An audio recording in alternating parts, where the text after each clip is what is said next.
کھلا جب چمن میں کتب خانہ گل، ناکام آیا ملا کو علم کتابی۔ متانت شکن تھی ہوائے بہارا، غزل خواں ہوا پیرا کے اندر آبی۔ کہا لالۂ آتشیں پیرہن نے کہ اسرار جاں کی ہوں میں بے حجابی۔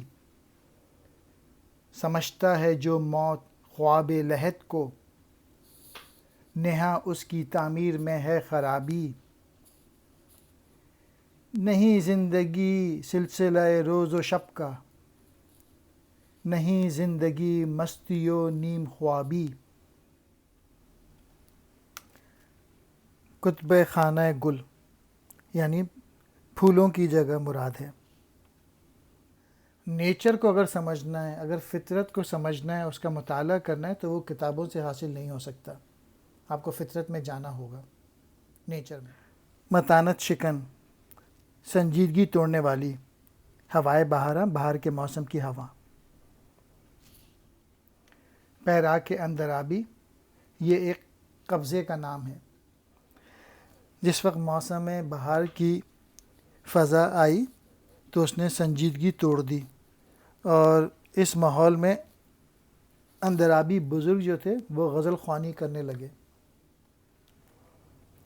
لالۂ آتشیں پیرہن سرخ پھول، بے حجابی ظاہر ہونا۔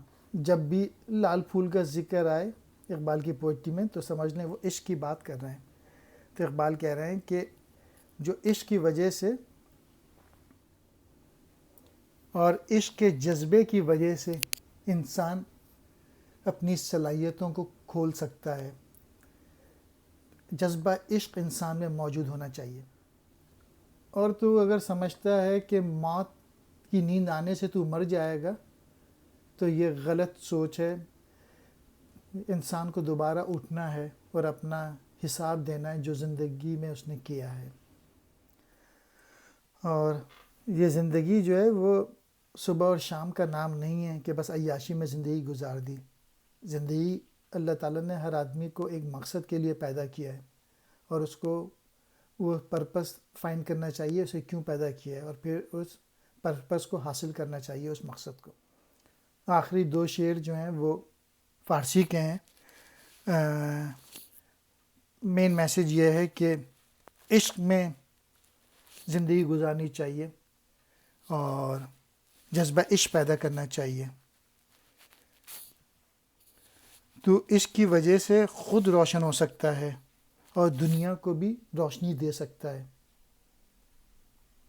اگر انسان اپنا پیشن ڈیولپ کر لے تو آگے دنیا کو روشن کر سکتا ہے اپنے پیشن کے ذریعے، اپنے عشق کے ذریعے۔